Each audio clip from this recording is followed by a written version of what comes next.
Amém. Vamos abrir as nossas Bíblias, amados irmãos, no livro de Atos dos Apóstolos, onde nos encontramos, e entramos num texto, um dos textos mais bonitos, extraordinários do livro de Atos dos Apóstolos, no capítulo 19. Esse momento tremendo, a terceira viagem missionária de Paulo começa. Ele termina a segunda viagem missionária ali, visitando a cidade de Éfeso, e promete aos irmãos no final do capítulo 18: olha, se Deus quiser eu vou voltar até vocês.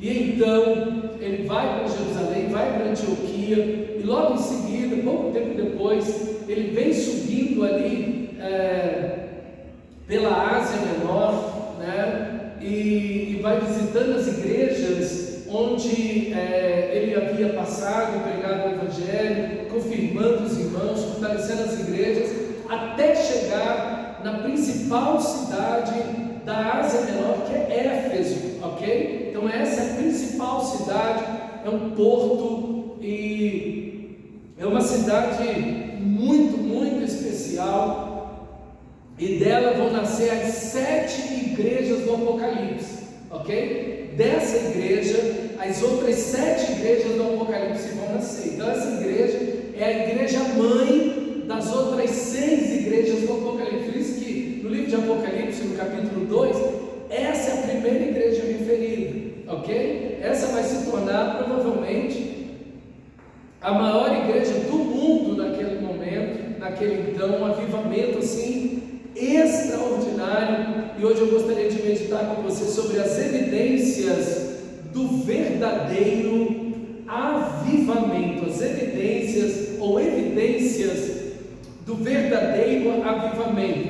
E eu vou lendo e vou expondo para você o nosso texto. Capítulo 19, versículo 1 diz assim: enquanto Apolo estava em Corinto, Paulo, atravessando as regiões altas, chegou a Éfeso. Ali encontrou alguns discípulos e lhes perguntou: vocês receberam o Espírito Santo quando creram? Não, nem sequer ouvimos que existe o Espírito Santo, responderam. Então, que batismo vocês receberam? Perguntou Paulo. O batismo de João, responderam eles. E Paulo disse: o batismo de João foi um batismo de arrependimento. Ele dizia ao povo que cresce naquele que viria depois dele, isto é, em Jesus. Ouvindo isso, foram batizados em nome do Senhor Jesus. Quando Paulo lhes impôs as mãos, veio sobre eles o Espírito Santo e começaram a falar em línguas e a profetizar. Eram ao todo uns 12 homens. A cidade de Éfeso, meus irmãos, é uma cidade importantíssima. Os magistrados da Ásia, que hoje é a Turquia, estavam ali, ok? Era uma cidade muito rica, era a maior cidade daquela região. O comércio passava por ali. Então, aonde o comércio passa, o dinheiro passa, o desenvolvimento passa. Era também um lugar onde as pessoas que queriam estudar naquela localidade teriam que ir para ali. Então, a cidade de Éfeso era central nessa localidade. Era uma cidade hoje mais ou menos do tamanho da cidade de Samambaia, com 250 mil habitantes. Ela já estava em declínio já há algum tempo do seu apogeu, né, da sua glória máxima. Ela já estava em um certo declínio, e nós vamos ver alguns motivos desse declínio no próprio texto sagrado. Mas era ainda uma grande cidade, uma importante cidade. O maior templo para a deusa do amor, a Diana ou Artemise, como algumas traduções vão dizer, estava localizada em uma das 7 maravilhas do mundo, e estava localizada nesta cidade. Então assim, era uma cidade onde havia o culto a muitos deuses, mas ali se dizia que a estátua de Diana tinha caído do céu naquele local. Então era o centro da adoração à deusa do amor. Então era um centro de prostituição também, porque esses cultos sempre estavam acompanhados de grande imoralidade sexual. Haviam muitas prostitutas no culto a Diana ou a Artemises, e também homens que eram prostitutos cultuais. Enfim, era um lugar, esses cultos sempre traziam muito desse aspecto da imoralidade sexual. Mas também no próprio templo da Diana ou de Artemis, se algum criminoso chegasse ali, ele tinha um salvo-conduto, ok? Ele estava protegido da justiça. Então era um lugar onde muitos marginais se acampavam. Então era um lugar também barra pesada, né? Não era uma coisa assim muito simples, muito fácil, né, conviver naquela cidade. E com certeza ali a igreja começa a florescer no final da segunda viagem. E agora Paulo retorna e encontra ali 12 discípulos, 12 homens que têm uma peculiaridade. Eles são pré-cristãos. Eles não são cristãos, eles não têm o Espírito Santo, eles são pré-cristãos. A sociedade, a cidade inteira é pagã, não conhece Jesus, não sabe quem é Jesus, o Evangelho, o Antigo Testamento, a lei de Moisés. Eles creem que tudo são deuses, eles têm panteões, eles são animistas, eles são pagãos mesmo. Então você tem aí a igreja, uma igreja pequena, você tem esse grupo pré-cristão que ouviu a esperança do Messias através de João Batista, do batismo de João, ok? Que nós vamos ver, por exemplo, em Mateus capítulo 4, Lucas também, capítulo 4, nós vamos ver Jesus sendo batizado por João Batista. Enfim, existe um conhecimento e uma esperança do Messias e uma sociedade completamente pagã. Então você tem aí essa tríade, nessa cultura operante aí, e Paulo os encontra aqui. Provavelmente esses homens foram discípulos de Apolo. No capítulo anterior você vai ver que Apolo está pregando, ele está falando sobre Jesus e provando que Jesus é o Messias. Mas veja, Apolo ainda não tem claro todo o Evangelho, ok? Ele não tem o Evangelho totalmente claro. Então a Priscila e Áquila chamam ele à parte do texto para explicar um pouco mais. Só que Apolo agora está em Corinto e Paulo chega a Éfeso. Talvez esses homens aqui sejam discípulos de Apolo, que Apolo tendo pregado, então eles foram batizados no batismo de arrependimento. Então a primeira coisa, a primeira evidência, meus irmãos, de um verdadeiro avivamento é a necessidade que se tem, é a constatação de que se tem de que nós precisamos da pessoa do Espírito Santo. Nós precisamos da presença do Espírito Santo. Nós precisamos da habitação do Espírito Santo, que Ele habite em nós, que Ele more em nós. Nós vamos ser santuário do Deus vivo. Porque, meus irmãos, essa sociedade aqui de Éfeso, ou de Corinto, ou de Atenas, onde quer que fosse pregado o Evangelho, em Roma, enfim, em qualquer localidade, eles encontrariam um paganismo, uma cultura totalmente aversa a Cristo Jesus, e na maioria das vezes sem nenhum conhecimento do Senhor da glória. E nós, irmãos, não temos como pregar o Evangelho, nós não temos como ter sucesso como cristãos, nós não conseguiremos sobreviver numa cultura, nós não seremos cristãos nem por uma manhã sem a pessoa, a presença, o poder do Espírito Santo. Então o avivamento começa com essa consciência de que uma igreja não pode, meus irmãos, vencer vencer a batalha da fé sem a pessoa do Espírito Santo. É como se você fosse lutar contra um tanque de guerra com um palito de picolé. Seria essa a comparação. Eu vou destruir esse tanque de guerra que pesa toneladas e eu tenho na mão uma arma muito poderosa, um palitinho de picolé. Eu estou batendo naquele tanque com aquele palitinho de picolé. É isso que um cristão vai fazer diante de uma cultura pós-cristã ou pagã. É isso que um cristão vai fazer diante do pecado, do diabo, dos demônios, da tentação, da sua própria natureza pecaminosa.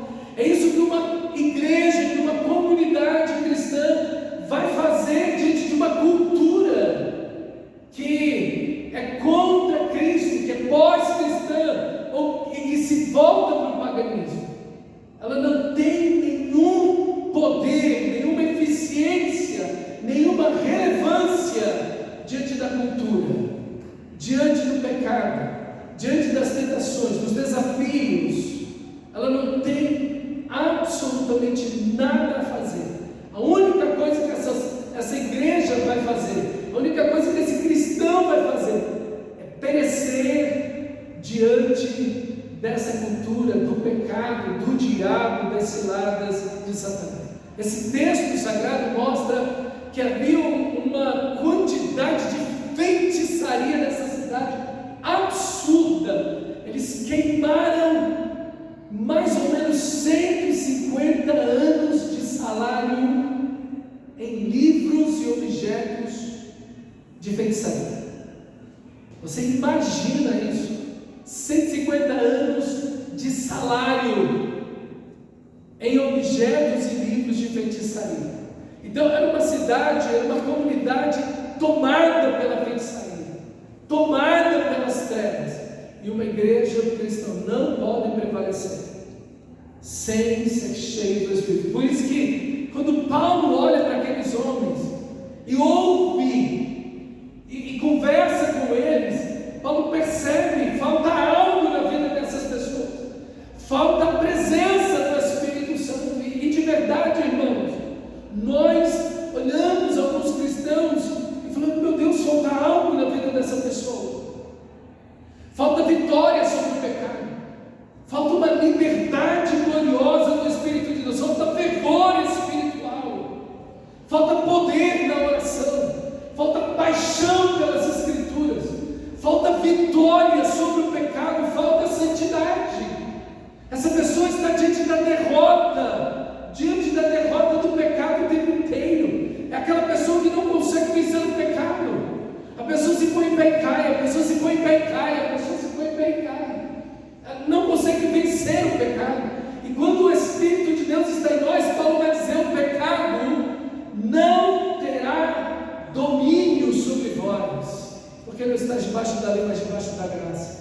A presença do Espírito Santo produz uma liberdade, como Paulo vai dizer, a liberdade gloriosa dos filhos de Deus, a liberdade que só o Espírito de Deus pode trazer. Que geralmente as pessoas usam muito mal esse texto, geralmente na hora do louvor: onde há o Espírito de Deus, há liberdade. Você pode fazer trenzinho, gritar e assobiar na igreja. Não, a liberdade aí é de aproximar-se de Deus, a liberdade de orar, de amar a Deus, a liberdade do pecado, a liberdade das trevas, é uma vida de liberdade. Quando Paulo olha para aqueles homens, vê que isso não está presente. E por isso Paulo pergunta: olha, vocês receberam, que batismo vocês foram batizados? Vocês receberam o Espírito Santo? E a resposta deles, versículo 2: não, nem sequer ouvimos que existe o Espírito Santo. Essa resposta mostra que esses homens não eram judeus, não eram prosélitos, eram judeus que haviam se convertido na esperança do Messias. Não, esses aqui são pessoas pagãs, eles saíram direto do paganismo, ouviram que o Messias veio, ouviram de João Batista que estava batizando, chamando as pessoas ao arrependimento, e eles então, nesse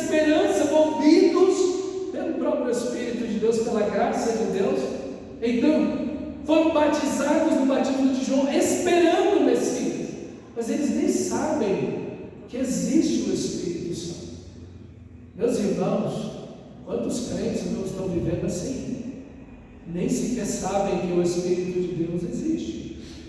Vivem sem a dependência do Espírito, sem a presença do Espírito, sem cultivar a presença do Espírito em oração.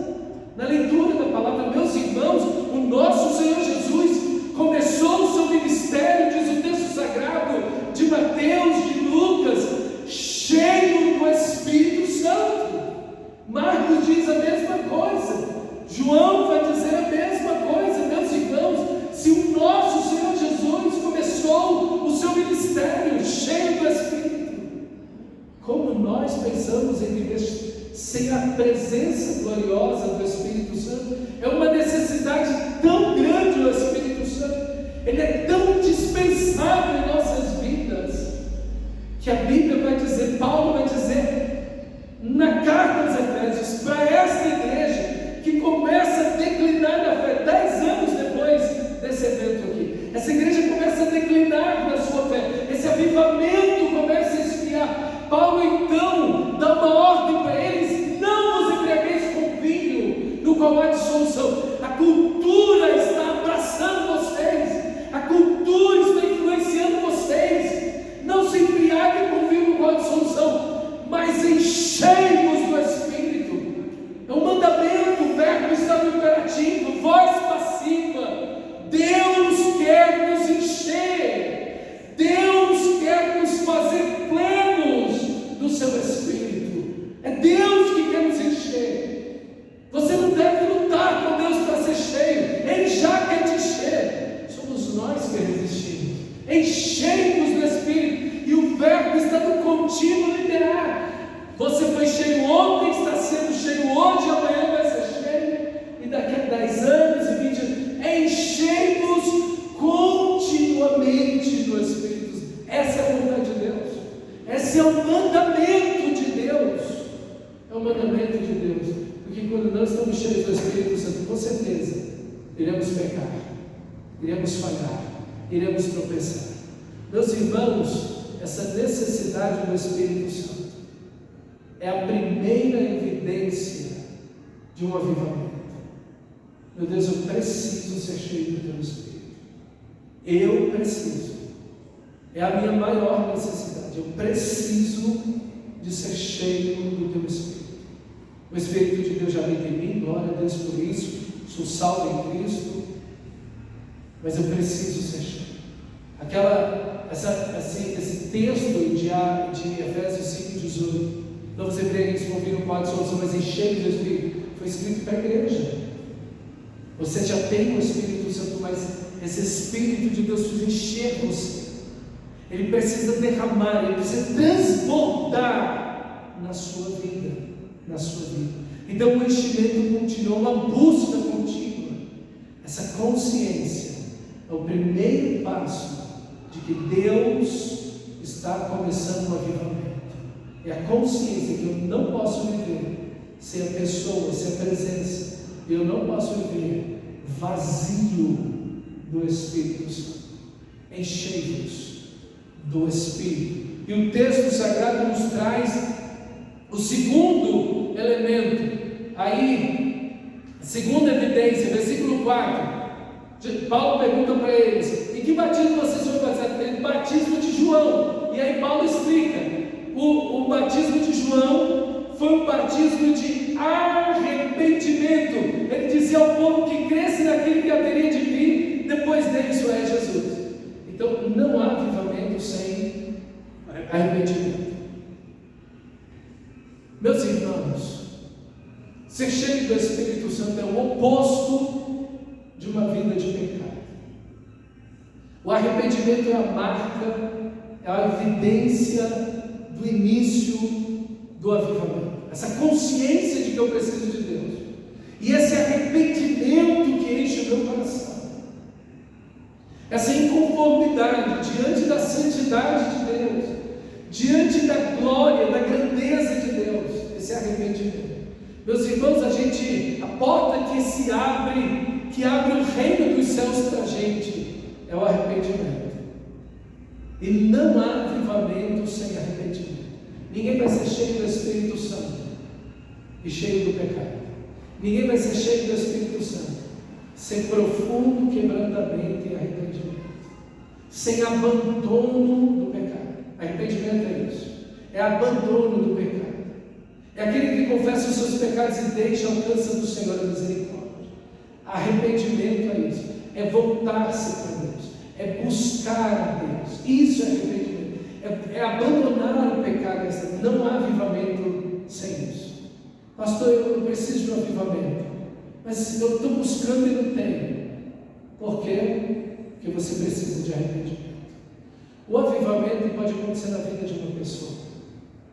O avivamento pode acontecer num grupo da igreja. O avivamento pode acontecer numa igreja. O avivamento pode acontecer numa família. O avivamento pode tomar uma comunidade, uma cidade. O avivamento pode acontecer num país inteiro, como aconteceu no país de Gales, como aconteceu na Inglaterra, como aconteceu na Alemanha. O avivamento pode acontecer num continente inteiro. Meus irmãos, o que Deus deseja é que você, em primeiro lugar, seja cheio do Espírito. Que você, pessoalmente, viva o avivamento. Essa é a vontade de Deus. Que você viva o avivamento de forma pessoal. Você, pessoalmente, desfrutando de um avivamento. Ah, pastor, mas a igreja brasileira está muito complicada. Não interessa. Pastor, minha família é muito difícil. Não importa. Pastor, eu vejo muitos cristãos que eu conheço que estão. Não interessa. Seja você cheio do Espírito. Você, pessoalmente, seja cheio do Espírito. É uma decisão que você precisa tomar. É uma busca que você precisa cultivar da presença de Deus, da pessoa do Espírito Santo. Seja cheio do Espírito.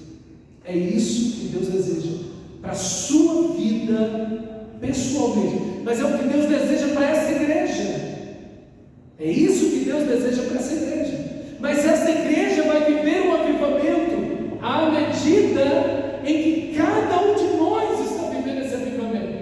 Então é uma busca individual, sim, é uma busca coletiva também. E esse avivamento transborda para a comunidade e toca essa comunidade. Mas a outra evidência do avivamento, a primeira é a necessidade que precisamos do Espírito Santo. A segunda é o arrependimento. A terceira é que se prega de verdade a Jesus. Olha o que o texto diz, versículo 4, ele dizia ao povo que cresce naquele que haveria de vir depois dele, isto é, a Jesus, em Jesus. Meus irmãos, o verdadeiro avivamento exalta a pessoa de Cristo Jesus. O verdadeiro avivamento não é a exaltação da pessoa, de cada um de nós, ou da placa de uma igreja, ou de um cantor, ou de um pastor, ou de um indivíduo, não. É, na realidade, a exaltação e a mensagem do verdadeiro Evangelho. Não há avivamento verdadeiro sem uma pregação verdadeira. Não se traz luz da mentira, não se traz verdade das trevas. Nós precisamos da mensagem do Evangelho. Crescem em Jesus. Nós precisamos da mensagem do Evangelho. Meus irmãos, o engano não salva ninguém. Ah não, as pessoas estão ouvindo uma mensagem ali, não é o Evangelho, mas já é alguma coisa, é meio Evangelho, é alguma coisa parecida perto. Não, meus irmãos, o que nós precisamos, e aí está o verdadeiro avivamento, é quando há a mensagem do verdadeiro Evangelho, a cruz de Cristo, a mensagem do amor de Deus, a centralidade da cruz do nosso Senhor Jesus Cristo. E eu já abro um parênteses aqui para você. Meus irmãos, avivamento não é empolgação. Quando você vê o jogo de um time de futebol, vamos pegar aqui um time de uma expressão maior, o Flamengo, seleção brasileira, a secretaria, Imagina o avivamento, quer dizer, a empolgação que os argentinos ficaram depois daquele 4-1. Eu nem vi, fiquei sabendo hoje, né? E os alemães no 7-1 também é outro dia, né? Mas quando você vê aquele pessoal, a gente fica admirado, eu particularmente fico admirado. As pessoas compram a camisa, as pessoas tatuam o símbolo do time no corpo. As pessoas gastam dinheiro, elas fazem viagens internacionais quando o jogo é internacional. As pessoas investem dinheiro naquilo, as pessoas choram. Crianças estão lá, mulheres estão lá, homens estão lá, idosos estão lá, gente de todos gritando, suando, está um temporal caindo. As pessoas, ninguém arreda do lugar, ninguém sai do lugar. As pessoas levam um guarda-chuva, uma capa e ficam lá, estão ouvindo e vendo o jogo e gritando e torcendo.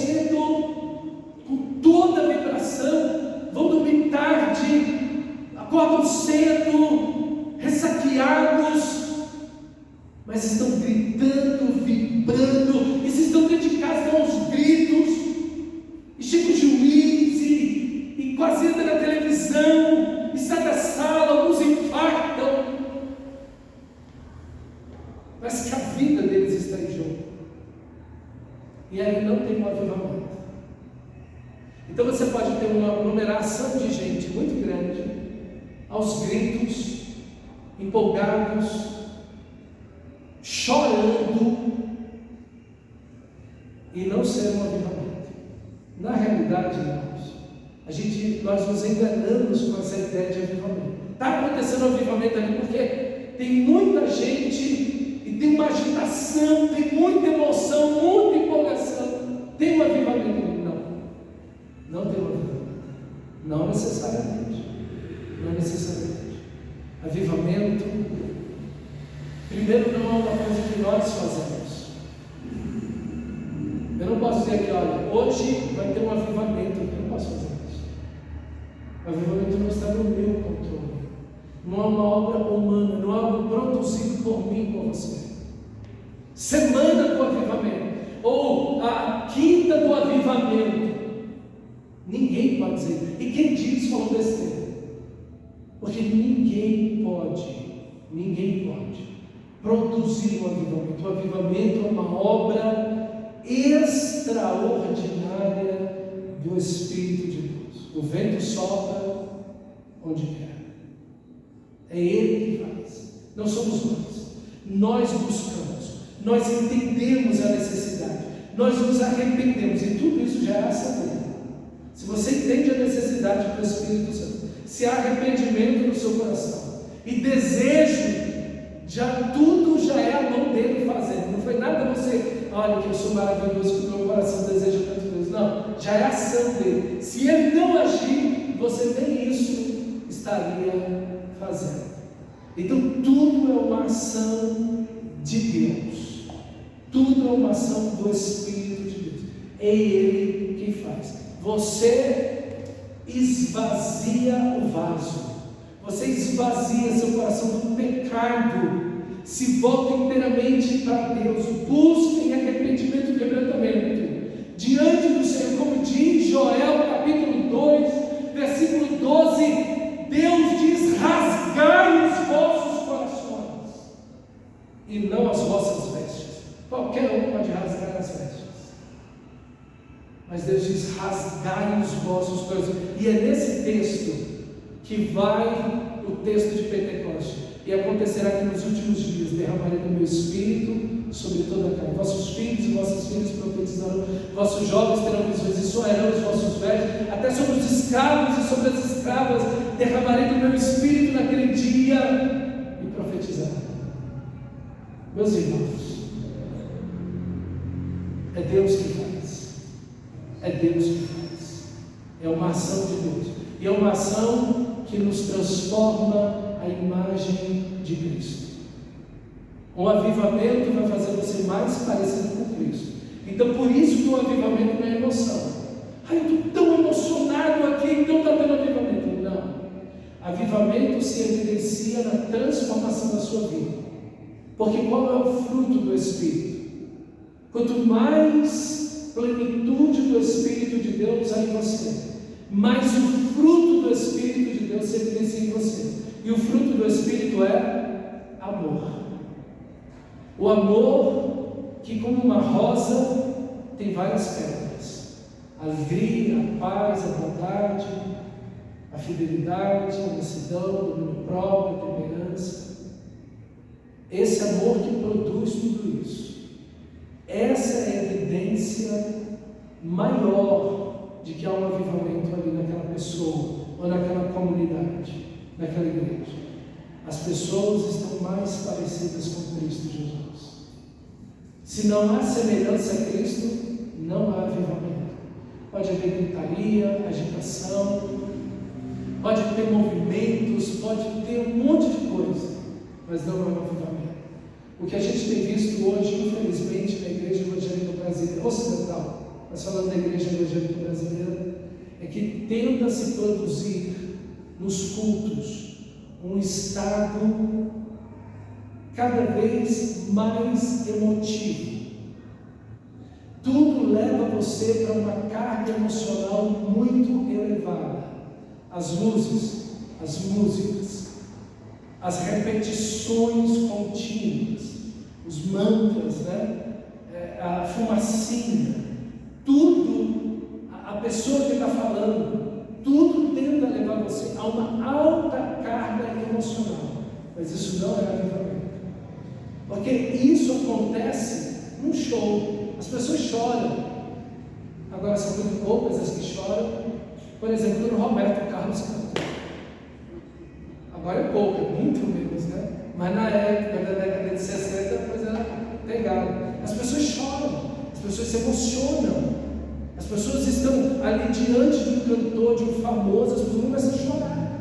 De um ídolo, de alguém. As pessoas, elas se emocionam e não há um avivamento. Irmãos, há um avivamento quando há mais santidade, quando há mais oração, quando há mais busca de Deus, quando há mais semelhança à pessoa de Cristo, quando há mais amor, mais unidade. Isso, quando as pessoas estão apaixonadas pelos céus, por Deus, pela segunda vinda de Cristo, e menos apaixonadas pelas coisas desse mundo. Aí há um avivamento. Essas são as marcas de um verdadeiro avivamento. A conversão de outras pessoas. Essas são evidências de um verdadeiro avivamento. E é isso que nós vemos no texto. Isso é um avivamento. Se não essas evidências, esses elementos, esses frutos não estão presentes, não há um avivamento. Pode haver qualquer coisa. Isso nós produzimos. Fumacinha nós produzimos. O apagar das luzes nós produzimos. Fazer as pessoas se emocionarem, nós podemos fazer. Mas nós não podemos trazer um avivamento. E nada disso de fato traz um avivamento. Joel, meus irmãos, ele chamou o povo ao arrependimento. E Deus diz: arrependem-se, rasguem os seus corações e não as suas vestes. Rasgar as vestes, o povo de Israel era acostumado a fazer. Estavam tristes, rasgavam as vestes, jogavam poeira na cabeça, arrancavam os cabelos da cabeça, em protesto diante da situação em que estavam vivendo. Deus diz: não façam isso. Eu não quero nada externo. Eu não quero nenhuma evidência externa. Rasgar a roupa, jogar poeira para cima, se descabelar. Não. Eu quero derramar o meu Espírito. Então, rasgue o seu coração. Se não houver o rasgar do coração, se o coração não quebrar, nunca haverá um avivamento. Se não houver arrependimento de coração verdadeiro e genuíno, nunca haverá um avivamento. E na realidade, toda essa atmosfera que a gente produz, de fumacinhas, luzinhas, coisas emotivas, isso na realidade impede o verdadeiro avivamento. Porque nesse ambiente, ninguém chama ninguém ao arrependimento. Ninguém aponta o dedo e diz: olha, tem pecado aqui, tem trevas aqui. Arrependa, rasga o seu coração. Se nós queremos estar cheios do Espírito Santo, nós somos de um Joel. Um Joel que diz: rasgue o seu coração e não as suas vestes. Rasgue o seu coração. Arrependa-se de verdade diante de Deus. A gente quer um avivamento com alguém distribuindo balinha ou mudando doce para a gente, fazendo a gente rir as gargalhadas na igreja. Mas o verdadeiro avivamento não vem assim. Ele vem de uma palavra: rasgue o seu coração, quebrante o seu coração, saia de onde você está, abandone o pecado. O diabo, vosso adversário, está rugindo como um leão, andando ao derredor, procurando alguém para pregar. Saia daí, vem para o Senhor, arrependa-se. Você quer um avivamento? Não vos embriagueis com vinho, no qual há dissolução, mas enchei-vos do Espírito. Sempre antes do avivamento, há um forte e intenso chamado ao arrependimento. Quer um avivamento? O Messias vai vir, está lá João Batista chamando todo mundo e denunciando o pecado de todo mundo no deserto. E as pessoas estão vindo publicamente, um a um, confessando seus pecados. Eu roubei, eu menti, eu estou na imoralidade, eu estou publicamente. Então o Messias veio. Nós queremos a plenitude do Espírito, temos que levar a sério o arrependimento, temos que levar a sério a mensagem do Evangelho. O texto segue versículo 5: ouvindo isso, foram batizados em nome do Senhor Jesus. Está vendo? O Evangelho. Antes o batismo de arrependimento, que é um passo importante. Mas agora a aliança com Cristo Jesus, feita naquela cruz, batizado, mergulhado em nome de Jesus Cristo. Quando Paulo lhes impôs as mãos, veio sobre eles o Espírito Santo e começaram a falar em línguas e a profetizar. Eram ao todo uns 12 homens.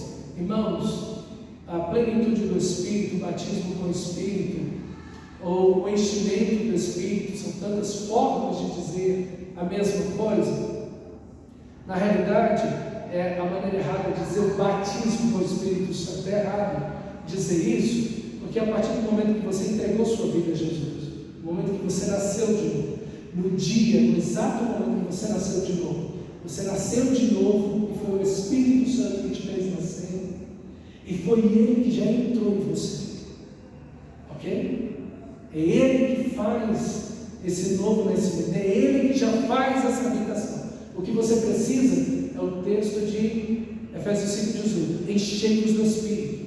O fulano foi batizado com o Espírito. Não, isso é um enchimento do Espírito. Esse enchimento que tem que acontecer todo dia. Sua vida devocional, sua vida de oração, sua vida de leitura da palavra, ok? Essa busca, esse cultivar a presença de Deus, esse enchimento tem que ser todo dia, ok? Todo dia. Então, essa ideia maravilhosa aqui da aliança, quando você é batizado, no dia que você nasce de novo, um novo nascimento, ali está a aliança, e essa aliança é confirmada publicamente no batismo das águas.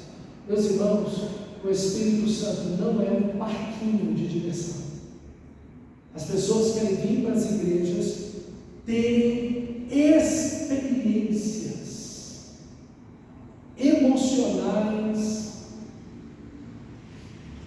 e tipo um playground na igreja. Não, meus irmãos, o Espírito Santo habita em nós e jamais, como o Senhor Jesus disse, Ele estará convosco para sempre. Ele não vem e vai, não é uma experiência de momento, é uma habitação eterna, permanente. Jamais te deixará o Espírito Santo. Por isso que Paulo diz: não entristeçais o Espírito Santo. Quando você peca, você entristece o Espírito Santo, mas ele não vai embora. Lá ele fica e te convence do pecado, da justiça, do juízo, te chama ao arrependimento. Ele não vai embora, ok? A partir do momento que você nasceu de novo, de verdade, houve um novo nascimento, você se torna a habitação de Deus no Espírito, e ali ele vai encher você, ali ele vai produzir fruto, ele vai curar seu coração, ele vai transformar sua vida, ele vai guiar você, ele vai libertar você, ele vai te dar poder para vencer as tentações, as lutas, o pecado, para enfrentar o diabo, o mundo, as trevas, para não mais viver segundo o seu próprio coração, mas segundo a vontade de Deus. Essa é a obra gloriosa do Espírito Santo, transformar você na imagem de Cristo Jesus. Esse é o objetivo do Espírito de Deus na sua vida. É o objetivo máximo, primeiro do Espírito Santo. É exatamente esse: transformar você na imagem de Cristo Jesus, o nosso Senhor. Meus irmãos, é isso que nós precisamos. Então, há uma aliança. Essa aliança maravilhosa. Não é uma experiência, ok? Mas é uma aliança eterna. Ele estará conosco para sempre. Quando nós estivermos na glória, glorificados, seremos a habitação do Espírito Santo para sempre. Ok? E aqui então veio sobre eles o Espírito Santo. Paulo os batiza em nome de Jesus. Depois do batismo, impõe as mãos sobre eles e pede para que o Espírito Santo os encha. O Espírito Santo de Deus vem sobre eles, enche a vida deles. E esse é o padrão: serem cheios do Espírito. Ok? Esse enchimento veio, mas esse enchimento tem que acontecer amanhã, esse enchimento tem que acontecer depois, e assim continuamente. E a outra evidência maravilhosa aqui: eles falavam em línguas e profetizavam. O que significa aqui a ideia de falar em línguas e de profetizar? Falar em línguas e profetizar é a missão que o Espírito Santo de Deus nos dá. Porque, meus irmãos, você foi salvo, perdoado, todos os seus pecados foram apagados no mesmo instante que você entregou sua vida a Cristo Jesus e nasceu de novo. O Espírito Santo de Deus, ele lava você completamente com o sangue de Jesus, habita em você. Por que você não vai lá para a glória? O que é que tu está fazendo aqui? Sujeito a pecar, entristecer o Espírito, apagar, diz Paulo, apagar o Espírito Santo. Uma vida de luta, porque você não foi embora. Era ser salvo, ser cheio e ser levado para a glória. Que coisa extraordinária. Mas não, você fica. Você fica porque o Espírito de Deus vai usar você na missão. E a missão é em todos os momentos, em todos os idiomas, a todas as pessoas que estiverem ao seu alcance.